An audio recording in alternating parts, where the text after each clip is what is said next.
Hey everybody, this is Matthew Soltesiak and you're listening to Not the Same Old Lions podcast. Using my sportscasting background, I speak with a variety of guests and interview key players to gain more insight on what makes this team go. As the Detroit Lions enter a new gritty era, we'll look beyond just the kneecaps when it comes to the analysis. Welcome to another episode. In this episode, we're going to talk about the Detroit Lions' first preseason game, what we took away from it, and what we're looking forward to heading into week 2 of joint practices, this time with Jacksonville. Hey, this is Rob Rubik. Stay tuned for more great insight from This Is Not the Same Old Lions podcast. I'm joined today by James Cook, senior sports writer for the Traverse City Record Eagle. You can also hear him on the Get Around podcast. It drops on Mondays. Good to have you here, James. Yeah, thanks for having me as always. All right, well, I want to just start with the Ford Field atmosphere. You know, I went down to the game. I was there. It said there was more than 48,000 people in attendance. Now, last year I looked up, there were about 40,000 for the preseason opener, and I guess the year before that in Campbell's first year, I think they had about 47,000. Now, I don't know if that was paid attendance, actual attendance. I don't know how they came up with that, but I will tell you, the place was packed. There was a lot of energy there. There were tons of people there early walking around, a lot of excitement. I know you caught the game on TV. Was there any takeaways you had from that? Could you get a sense of the crowd?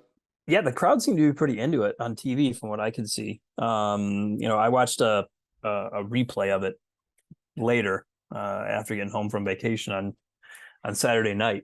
So it was kind of chopped up a little bit. You know, the commercials were taken out and some of the lulls in between where you would kind of get where the fans were and everything. But from the parts that I could hear from the broadcast, the attendance and the fans seemed to be pretty good. I mean, for a preseason game, especially. Yeah, I would say so as well. I mean, there's obviously going to be open seats. It's a preseason game, but I was pretty impressed with the atmosphere walking around even an hour before the game, how many people were there. So that just, again, goes to talk about the excitement that everybody's having about this team. So before we get to the game, I want to talk about one of the coolest moments that happened. It actually happened during a commercial break in the second quarter. The Detroit Lions had a nice surprise for Lomas Brown. Now, he was doing radio with Dan Miller, as he does, and they played a video in the stadium announcing that Lomas Brown is going to be inducted into the Pride of the Lions this season. For those who are not familiar with it, that's like what some teams might call the Ring of Honor for their team. What a well-deserved honor for Lomas. I was fortunate enough to interview him just before training camp started this year, and I couldn't be happier for him. He shared some of his thoughts after the game about the big announcement and the surprise. I couldn't speak. I was just speechless. It's an honor to go up there with some of the greats that have ever played this game, and for me to get my name immortalized up there, it's just unbelievable. So I really appreciate this honor, and I'm going to cherish it. I really am. You didn't think about it while you were playing, but when they started putting names up there, you thought about it, if you were worthy enough to get up there. And, just happy about the 11 years I put in with the Lions. And, this is home for me. This has been home ever since I retired, and this is going to continue to be home. So hopefully when I walk in there now, I could look up and I could just see Lomas Brown on the wall. Team President Rod Wood mentioned that the ceremony will be taking place on October 30th. Now, that's the Monday Night Football game against the Raiders. James, what are your thoughts on this announcement? Oh, I think it's pretty well deserved. I mean, he was, 5 times on the Pro Bowl team on the first or second team, or All-Pro team on the first or second team, and 7 times in the Pro Bowl, and almost all of those were in the 11 seasons that he played for the Detroit Lions. He won a Super Bowl with the Tampa Bay Buccaneers in the last year of his career, and has just had a pretty remarkable career. His durability. I mean, he was a great tackle. Obviously, making the Pro Bowl and All-Pro that many times, but his durability was just great as well, which for an offensive lineman is something that the coaching staff has to just love when they know they can just plug and play a guy in, and he's just not going to miss time. Yeah, 18 years in the NFL. I believe 17 as a starter. Extremely impressive. So very happy for him. We look forward to seeing that Raiders game on Monday night, and hopefully they show some of that ceremony to the people watching on TV. Now let's turn to the observations and takeaways from the game. Now, most starters did not play. The obvious exception to this is the rookies were out there getting some very important reps, some more than others. Before the game started, I did see Teddy Bridgewater on the field before the game. He was speaking with Rod and Sheila, and I'm thankful he's here. I think you're thankful. I think most of us are thankful he is here. Not throwing shade at anybody else on the team, but Teddy Bridgewater has a ton of actual game experience and has had success. So that's like the best insurance policy at the quarterback position. When asked about it, Coach Campbell wasn't concerned, but I think a lot of fans just feel better with Bridgewater here. I think that also includes you, James. Yeah, I feel much more comfortable with Teddy Bridgewater there rather than Nate Sudfeld. I mean, if you look at the box score from the game, his stats look okay, but just the way he looked didn't inspire a lot of confidence as that this guy was going to be a great quarterback if the Lions need him to start a couple of games if Goff gets hurt. I mean, if Goff gets hurt for the season's probably pretty much a wash anyway. But if you need somebody for 2, 3, 5 games or something like that, can Sudfeld win 2 of those 5 or 3 of those 5? I don't think so. I think Bridgewater, if Goff was out for like 5 games, you can pretty much count on Bridgewater being able to win at least 2 of those. I would like to think, Sudfeld was 15 of 28, 194 yards. So, I mean, the yardage was decent for the amount of completions, but I mean, no touchdowns, 2 really bad interceptions. The first one was just a horrible ball that shouldn't have been thrown in the first place. He just didn't have any business letting that go. Just take the sack and try to make it up on the next play, and that got him in that early hole. Those picks got him in that early hole, and they were able to dig out of it later. But I mean, his quarterback rating was horrible. 45. I mean, that's bad. I don't think a lot of people had high expectations coming out of the quarterback position for this first preseason game.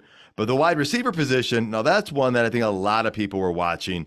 Maurice Alexander, he shined with that punt return for a touchdown. I think it was 95 yards. That was huge for him.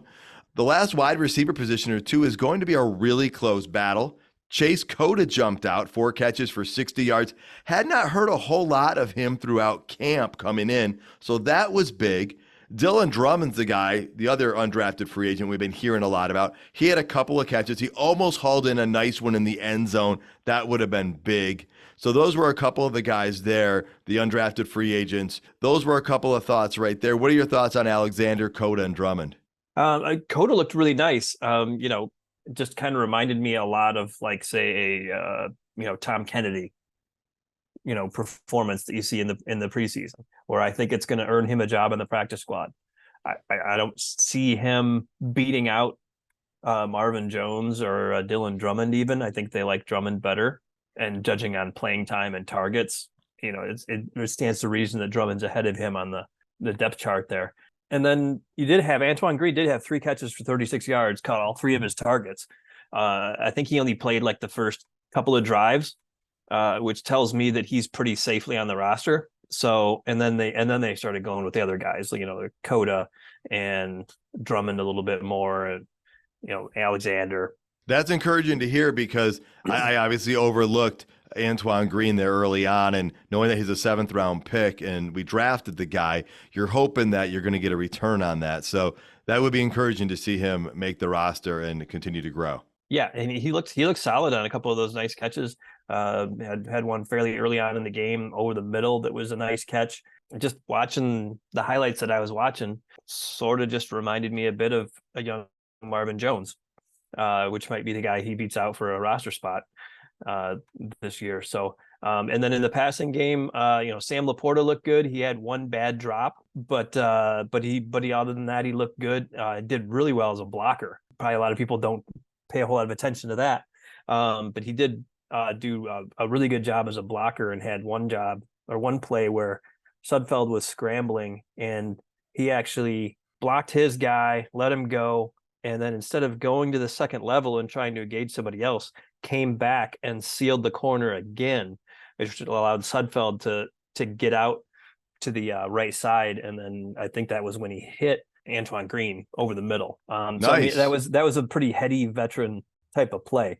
to not just instinctively run downfield and instead to look back and see that the quarterback was scrambling and come back and help him. James Mitchell looked really good. Yes, he did. 3 catches for 53 yards, caught all 3 passes that were thrown his way.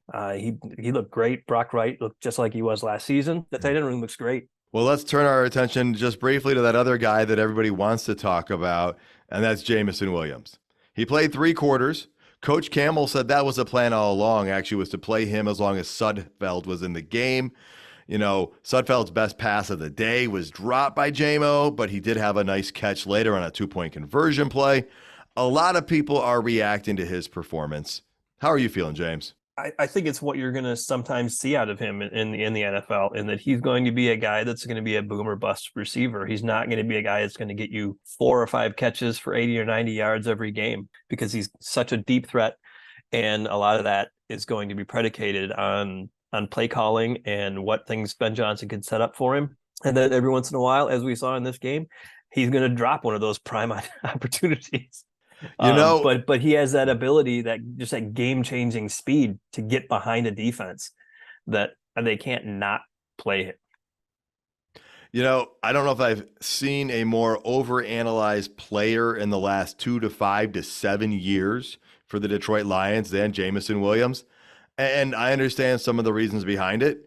I'm not concerned, though. I just wanted to see him get a lot of reps in that game. He did. I want to see him get a lot of reps in the next 2 preseason games. Give the kid time. And I want to see how he does over the course of this season before I start to form a strong opinion either way about him. Let's just see how it plays out. Just give him time and just see how it goes. Yeah. And I think, you know, you're going to see when he's on the field, you can't just judge him alone by his stats, because he is going to stretch the field and he's going to open up the field for other players. He's going to open up spots for Amon-Ra St. Brown over the middle. He's going to open up spots for those seam stretching tight ends that they have now with Laporta and Mitchell and any other receivers underneath, you know, Khalif Raymond, any of those guys, just because the defense has to respect his speed. And you're pretty much begging for a touchdown to be scored on you if you don't commit a safety to help the corner against Jameson Williams, just because he's so fast. He's going to change the way other teams play defense when he's on the field. You're exactly right on that. And that's why it's not about him catching 8 or 10 balls for 180 yards and 2 touchdowns a game. You might see 2 other guys get touchdowns that wouldn't have gotten it. Plus, last year, we saw he can block. So he's got abilities other than just trying to be an 80 to 100-yard reception receiver with multiple touchdowns and 1,000 yards. Him being on the field changes the way others play, and that makes the Lions team better as a whole. Yeah, I've actually been a little surprised about that, about his ability as a blocker and how willing he's been, to assert himself in that way, being that he's kind of a tall, thin guy, and there was a couple of plays. There was 1 or 2 Jahmyr Gibbs runs there where he was sealing off a linebacker or a safety from coming up, and, that's one more hit that Gibbs doesn't take, when he's in the pile or something, or an extra yard here or there. Yeah, I was pretty surprised when I saw how well he was doing in that aspect. Well, let's move to that running back position. Gibbs showed a little bit. I don't think there's anything concerned here. I don't care about his stats. He's playing behind a backup offensive line. He did have a nice run to the edge, which showed his little burst of speed. He had a really nice catch. So I think we feel great about the top 2 positions, but that running back 3 position, that's going to be even more interesting to watch considering Justin Jackson retired. Once they signed him, I think you and I thought that was going to be their number 3 guy. Reynolds and Jefferson didn't even play in the game. I don't know if they were out due to injury or whatnot. And then Mohamed Ibrahim got hurt in the game. So the top 2 rushers were guys the Lions just signed. Yeah, I mean, you had Gibbs who had 19 yards, but yeah, it was Devine Azigbo and Benny Snell who had 31 and 23 for them, and they were doing most of the work. Snell, I think Snell kind of looked like the best running back overall.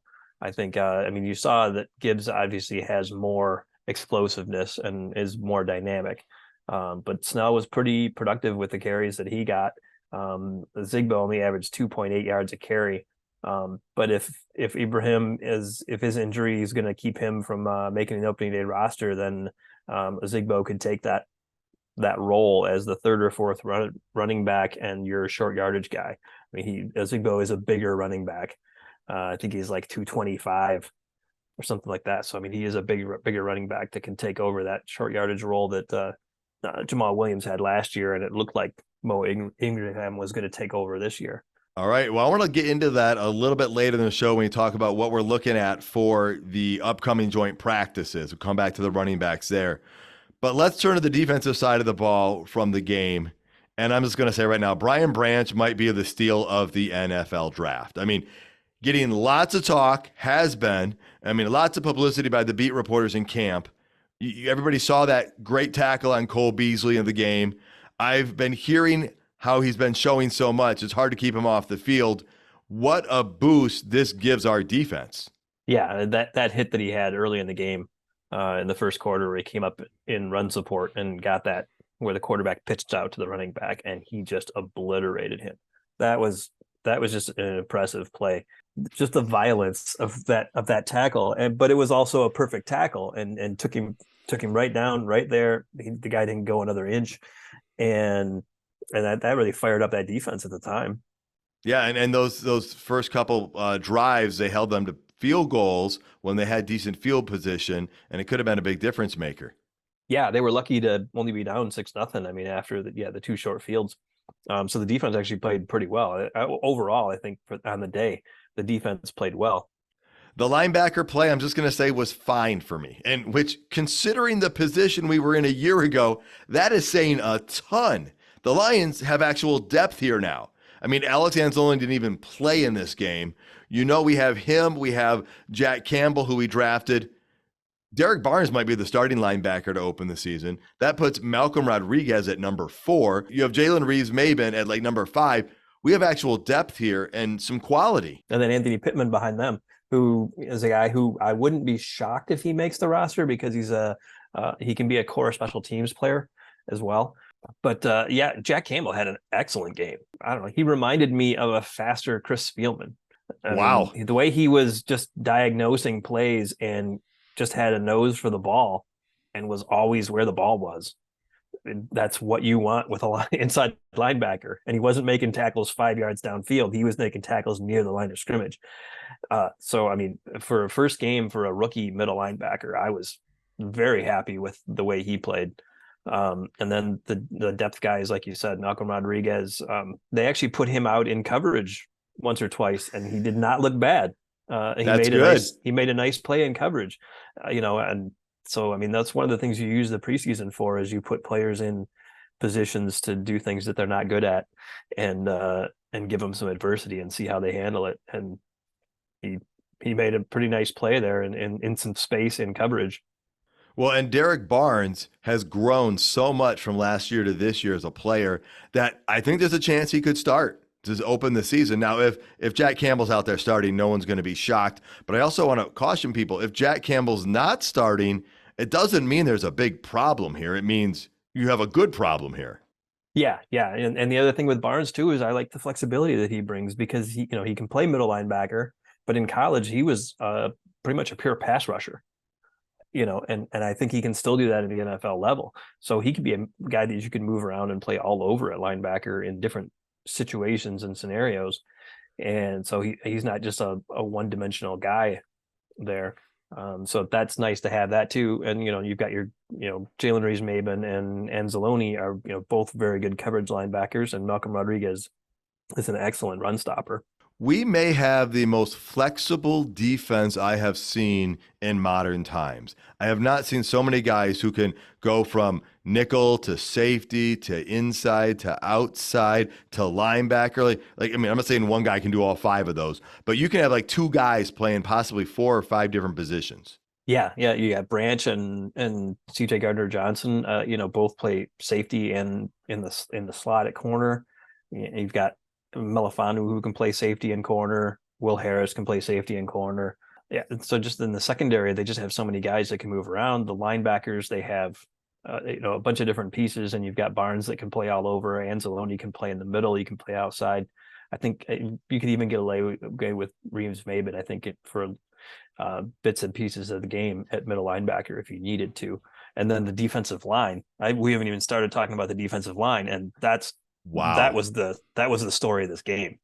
Yeah, that's what stood out to me was the defensive line. I mean, Bugs and Kaminsky were both making their presence felt early, but then you had Julian and Romeo Okwara, and I mean, those are guys we haven't heard a lot about in camp, but they showed up. I mean, give me some of your analyzation of that defensive line. That defensive line is going to be a problem for opposing teams, just because teams are going to have to game plan for it because it's so deep now. They've drafted guys over the last few years who have been hurt, and so they kind of didn't count on those guys being on the team, or maybe drafted their replacements, and now all of a sudden at once everyone's healthy and they have 12 legit NFL linemen and that defensive lineman. I mean, cut down day on the D line is going to be difficult.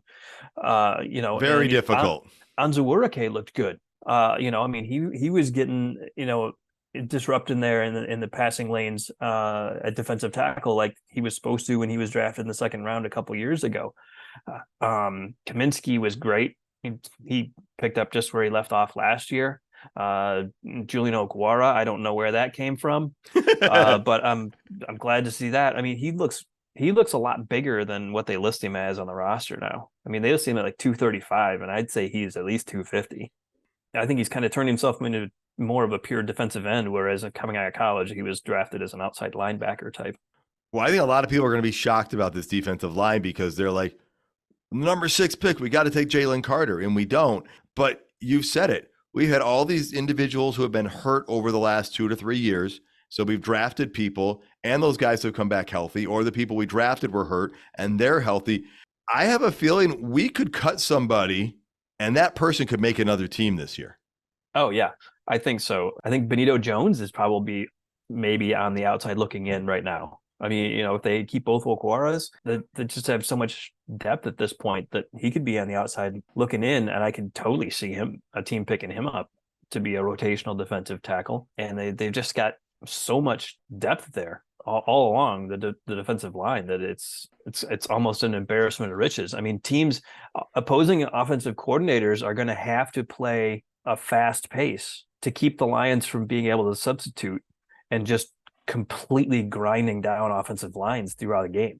I mean, if they let the Lions sit there and shuffle in 11 fresh linemen throughout the game, that second half is just going to be just teeing off on a quarterback with a tired offensive line. So teams are going to have to start playing hurry up to keep the Lions from being able to substitute that freely. Well, even that's what Campbell mentioned, is that they thought Bugs played too many snaps last year. And Bugs played pretty well. So imagine him with an extra 20% of rest or whatever, or 30% of rest, whatever it comes to. You're exactly right. The shuffling in of keeping guys fresh, people don't think about that as well. Other than maybe the Aiden Hutchinson name that everybody nationally knows, people don't know all the names of the players on this defensive line, but that's okay. We're going to get some great production. Yeah, I think so. I mean, you saw if they get some production out of Anzuurike this year, if they get and the other guy who I thought looked really, really solid in his first game was Broderick Martin. The snaps that I sat there and watched when he was playing, he held up very well. He actually produced some pocket pressure as well on the quarterback, which is something that supposedly he's not supposed to be able to do. and so I was very happy with what I saw to him in the snaps that he played too. Well, and again, he's got one of those things you can't teach, right? He was drafted for his physical abilities and what they believe they can improve on. And so with that size, that really helps a lot. Yeah, I mean, he doesn't show up on the stat sheet. I mean, he didn't make a tackle during the game or anything like that, but he did exactly what he's supposed to do. He ate up blocks, and I think he created more pressure on the quarterback than teams expected him to. Okay, week 2 of joint practices are Wednesday and Thursday this week, with a game coming up on Saturday. The team coming to town are the Jacksonville Jaguars. I'll be heading down to the joint practice on Wednesday. What are you looking to learn or wanting to see in practice this week? Or are there any questions you're hoping to get answered? I want to see if that third string quarterback of theirs can replicate that throw that he made the other night. Against the Cowboys. That was insane. Yes, it was. I mean, he's in the grasp of, I don't know, one or two guys, and he's almost down to the ground, and he throws just a bullet for a touchdown, like 25 yards downfield.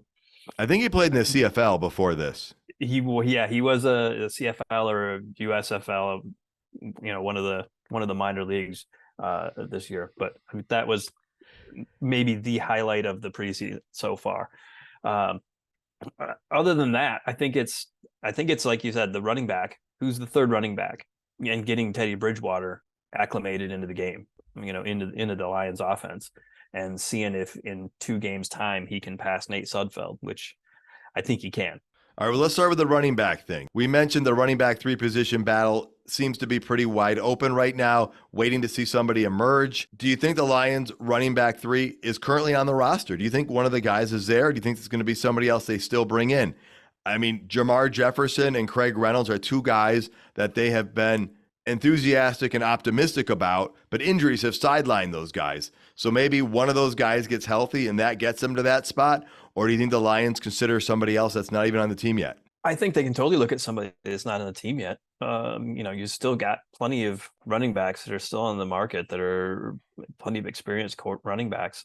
I don't think they're going to sign like an Ezekiel Elliott or a James Cook or a Dalvin Cook, but I could maybe see them going for a sneaky sign and saying, "Hey, Kareem Hunt, you want to come here? And we'll give you some carries. We'll throw you the ball out of the backfield." And that, I think that's a pretty good role for him. He did it pretty well for a couple of years behind Nick Chubb in Cleveland the last few years. So I don't know that he's going to get better than a number 3 spot, barring injuries in the preseason. Well, I heard he visited contender. I heard he visited Minnesota recently. I hope he does not sign there, because I don't want that. That would help them out with their running game. But yeah, it'll be interesting to keep an eye on that and see if there's someone we bring in, or if Reynolds or Jefferson can step up, or if Ibrahim's healthy, because I'd like to see Ibrahim in some extended action. I think that would be exciting to see. I would too. I think he's the guy that I think can, if healthy, take that third running back spot and make them not look anywhere else. If he can just stay healthy, play the next 2 preseason games and do something pretty decent. I think as of right now, I would say that based on the first preseason game, that it would be Benny Snell that has the inside track. I mean, who would have said that a week ago? Well, I also want to watch the wide receiver battle. St. Brown, Khalif Raymond, Jamison Williams, Josh Reynolds, and Marvin Jones, they all appear to be solid at the top 5 spots. But who will the Lions keep beyond that? They're going to keep at least 1 guy, but with Williams out for the suspension, probably 2. I'm hoping to see more from Denzel Mims. I hope he's healthy, and I want to see him get out there. You mentioned Antoine Green, how he played early. I'd like to see more from him. We've got the undrafted free agents of Dylan Drummond and Chase Cota.